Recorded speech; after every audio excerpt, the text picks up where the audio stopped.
दोस्तों नमस्कार, जय श्री राम। दोस्तों, ऑफिशियली प्रेम के इस यूट्यूब चैनल में आप सबका स्वागत है।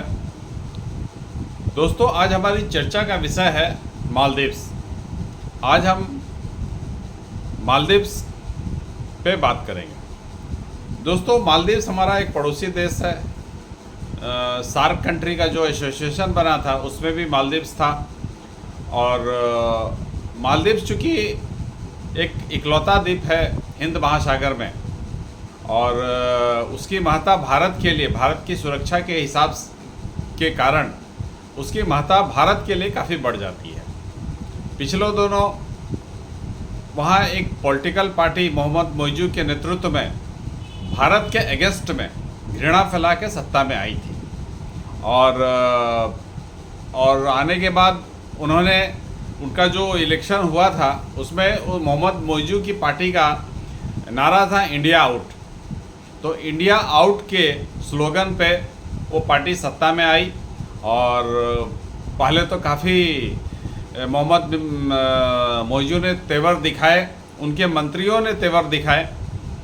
उनके 3 मंत्री, जिसमें एक महिला मंत्री भी है, मोदी के बारे में काफ़ी अनाप शनाप कहा, भारतीयों के बारे में काफ़ी अनाप शनाप कहा। और वो खुल्लम खुल्ला चाइना से पैसा लेके चाइना के गोद में जा बैठा। और मोहम्मद मोइजू का शपथ लेने के बाद मोहम्मद मोइजू दौड़ कर चाइना के पास गया, चाइना से कुछ पैसे वैसे लिए। और चाइना को भी इसी तरह की कंट्रियां पसंद आती हैं जहां के शासक उससे पैसे ले और अपने देश के खिलाफ काम करे। खैर, मोहम्मद मोइजू उस समय भारत को काफ़ी तेवर दिखाए, लेकिन मोदी जी का एक धोबी पछाड़ वो मालदीव्स को काफ़ी महंगा पड़ा।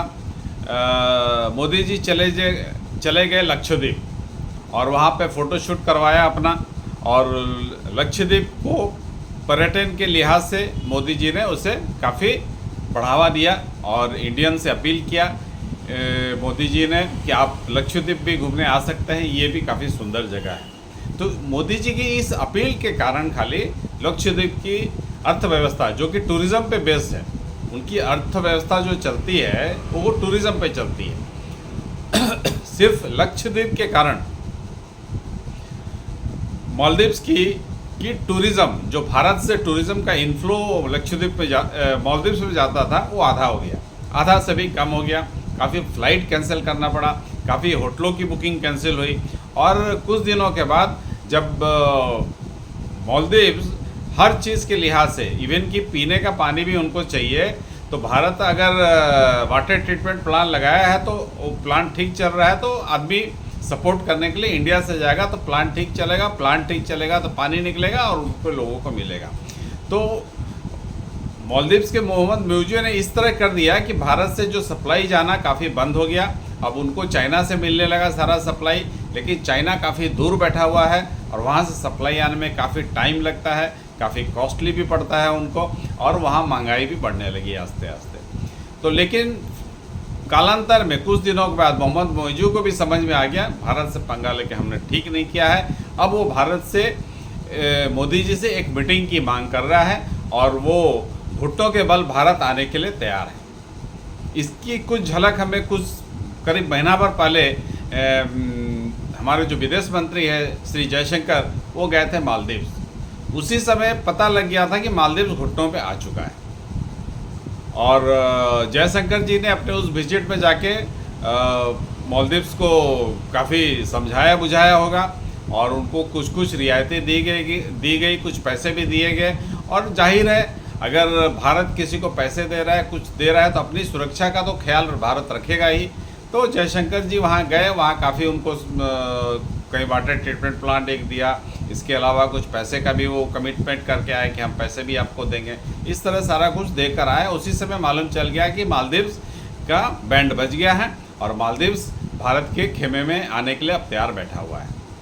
तो अब वो अपने जो 3 मंत्री, उनके जो 3 मंत्री थे जो भारत के खिलाफ उन्होंने काफ़ी आपत्तिजनक बयान दिए थे, उन मंत्रियों को हटा दिया है और अब वो मोदी जी से मिलने के लिए भारत में आने के लिए तैयार बैठा हुआ है।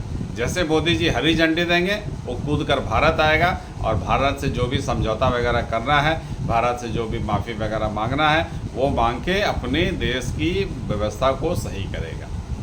तो हमने देखा है कि कालांतर में जो भी देश भारत से पंगा लेने की कोशिश किया है और वहाँ तख्तापलट होने के बाद उन लोगों ने एक नैरेटिव बनाया कि हमें भारत से ठीक बना के नहीं चलना है, हम भारत के अगेंस्ट में रहेंगे, भारत हमें दबाना चाहता है, भारत हमेशा बड़ा भाई की तरह व्यवहार करना चाहता है। लेकिन भारत की ये मंशा आज तक नहीं रही। भारत ने कभी किसी देश पे आक्रमण नहीं किया, चाहे छोटा सा भी देश हो, भारत ने कभी आक्रमण नहीं किया। उसको भले अपने से कुछ सहायता हो सके तो कर दिया है। तो आज साउथ एशिया में, इवन कि एशिया में भी देखा जाए तो भारत अपने पड़ोसियों के लिए कुछ ना कुछ बजट रखता है सिवाय पाकिस्तान के, क्योंकि पाकिस्तान एक टेररिस्ट मुल्क है और वो टेररिस्ट पे बिलीव करता है, टेररिज्म पे बिलीव करता है। तो इसलिए भारत अपने बजट एलोकेशन में भूटान को भी कुछ देता है, नेपाल को भी कुछ देता है, बांग्लादेश को तो बहुत कुछ देता है, मालदीव्स को भी कुछ देता है, इवन कि अफगानिस्तान को भी 200 करोड़ रुपए देने का भारत ने वादा किया है ताकि आप लोग वहाँ मेडिकल सुविधाओं को डेवलप कर सकें। तो इस तरह मालदीव्स तो अब खुपचे में आ गया। मालदीव्स आप काफ़ी जल्द सुनेंगे कि मालदीव्स के मोहम्मद मुइज़ भारत आ रहे हैं और भारत में प्रधानमंत्री मोदी जी के साथ उनकी मीटिंग हो रही है और अपने तीनों मंत्रियों को उन्होंने हटा दिया है। तीनों मंत्रियों को हटा के उन्होंने संकेत दे दिया है कि अब एंटी इंडिया जो सेंटीमेंट है वो मालदीव्स में नहीं चलेगा, क्योंकि उसको समझ में आ गया है कि अगर एंटी इंडिया सेंटीमेंट लेके हम चलते हैं तो हमारी अर्थव्यवस्था भी खराब होगी और हमें जो बेसिक नीड्स होती है उसके लिए हमें काफ़ी तरसना पड़ेगा। भारत तो खुले हाथ से वो सब देने के लिए हमें तैयार है। तो मोदी को समझ में आ गया और वो वेट कर रहा है कि कब मोदी जी का ग्रीन सिग्नल मिले, हम भारत जाएं और भारत से अपने देश के हित के हिसाब से जो भी समझौता करना है वो कर सके। तो आज बांग्लादेश भी उसी हिसाब से भारत को आंख दिखा रहा है। बांग्लादेश के जो चीफ एडवाइज़र, उसको एक नया डेजिग्नेशन दिया गया है, वो अमेरिका का पिट्ठू जो कि फ्रांस में कहीं रहता था, उसको बुला के चीफ एडवाइज़र बना दिया गया है। वो भी भारत को काफ़ी आंखें तरेर रहा है।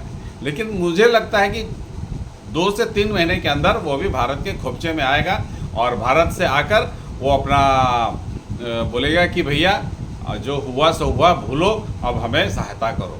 वो ज़रूर आएगा। आप देखिएगा 2-3 महीने के अंदर में वो जो मोहम्मद यूनुस है वो भारत के खोपचे में आएगा, भारत के शरण में आएगा और उसको भारत के हिसाब से ही अपने देश को चलाना पड़ेगा। भले वो इलेक्शन कराए चाहे नहीं करे, लेकिन भारत में जो वर्तमान शासक है उसके हिसाब से उसको चलना पड़ेगा, नहीं तो उससे चलने में दिक्कत हो जाएगा। आज ही खबर आ गई कि अडानी का पावर प्लांट से उनको पावर जाता है। आज ही खबर आई कि अडानी ने अब 15 सितंबर तक को उसको अल्टीमेटम दिया है कि पुराना जो भी बिल वगैरह है उसे चुकाओ तो आगे करंट जाएगा, नहीं तो करंट नहीं जाएगा। अडानी ने सिर्फ बांग्लादेश के लिए एक प्लांट लगा दिया झारखंड में। झारखंड के गोड्डा में अडानी पावर का एक पावर प्लांट है और वहाँ से 100% बिजली वो बांग्लादेश को जाता है और उस बिजली जाने के एवज में उसका जो बिल बकाया काफ़ी लंबा हो गया, काफ़ी बड़ा हो गया है। अडानी ने इसलिए अल्टीमेटम दिया है कि 15 तारीख के अंदर आप इसे पेमेंट कीजिए, नहीं तो हमें आगे सप्लाई करने में दिक्कत हो जाएगी। तो इस तरह अब बांग्लादेश पे शिकंजा कसता जा रहा है और व्यापार वगैरह काफ़ी बंद हो गया है और बांग्लादेश में चीज़ें काफ़ी महंगी हो रही है, रोज़मर्रा की चीज़ें हैं। वहाँ से हिल्सा मछली आता था, भारत के लोग हिल्सा मछली खाते थे। भारत के लोग क्या, बंगाल के लोग ही खाते, पश्चिम बंगाल के लोग खाते थे।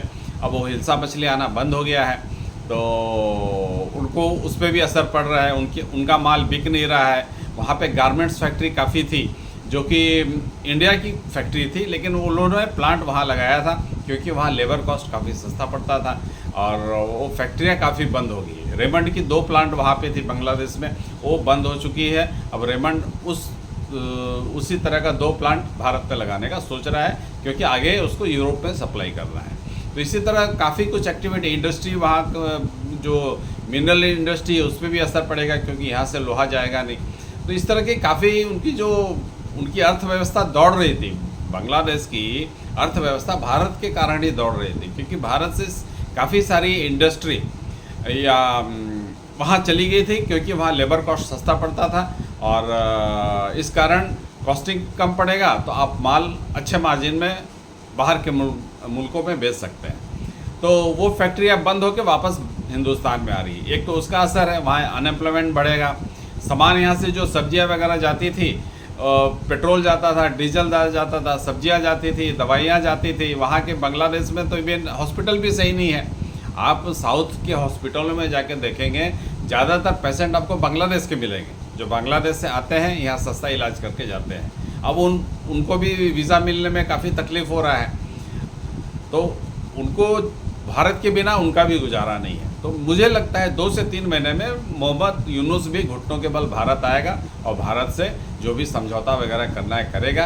अब अपने देश में इलेक्शन कराए नहीं कराए उससे हमें कोई मतलब नहीं है, हमें सिर्फ ये मतलब है भारत बांग्लादेश में हिंदू सुरक्षित रहे। क्योंकि ये सत्ता परिवर्तन के बाद बांग्लादेश में जिस हिसाब से हिंदुओं पर अत्याचार किया गया वो बर्दाश्त के बाहर है। तो मोदी जी को इस पे भी ध्यान देना होगा कि वहाँ पे हिंदुओं को सताया ना जाए और हिंदू वहाँ पे शांत से रह सके। बांग्लादेश उनकी भूमि भी है और वहाँ पे शांत से रहें, शान से रहें और इज्जत से रहें, और ये भारत चाहता है।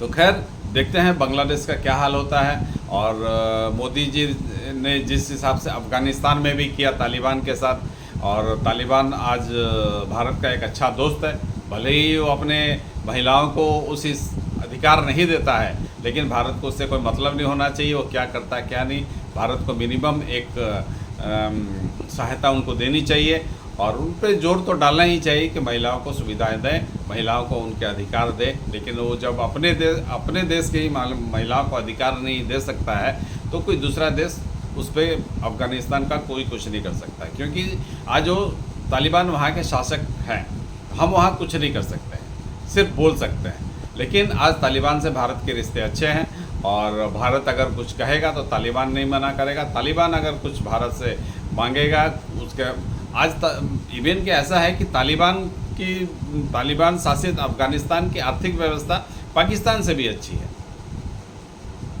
और वो काफ़ी अच्छा शासन चला रहे देश में। सिर्फ उनमें एक कमी है कि महिलाओं को उनके अधिकार नहीं दे रहे हैं। खैर ये तो आने वाला समय बताएगा कि बांग्लादेश कितनी जल्दी भारत के खुपचे में आता है। और मालदीव्स तो आ ही गया है और एक समस्या बांग्लादेश की बनी हुई है। पाकिस्तान को तो छोड़ दीजिए, वो भिखारी मुल्क है, और बांग्लादेश भी बहुत जल्दी खुपचे में आएगा भारत के, ऐसी मेरी आशा है। तो फिलहाल दोस्तों इतना ही। और मालदीव्स जिस हिसाब से घुटनों के बल आ रहा है और बांग्लादेश भी उम्मीद है कि बहुत जल्दी आएगा। इसी फाइनल वर्ड के साथ, इसी अंतिम वाक्य के साथ मैं ये एपिसोड समाप्त करता हूँ और मेरा अगला एपिसोड काफ़ी जल्द आएगा राहुल गांधी के मुद्दे पे। इसे आप देखना ना भूलिएगा, ये काफ़ी धमाकेदार होगा। और फिलहाल मुझे इस एपिसोड से इजाज़त दीजिए और मेरे चैनल को सब्सक्राइब कीजिए, लाइक कीजिए और सनातन प्रेमी बंधुओं के साथ शेयर कीजिए और सब्सक्रिप्शन बढ़ाने में मेरी सहायता कीजिए। फिलहाल दोस्तों इतना ही। जय श्री राम।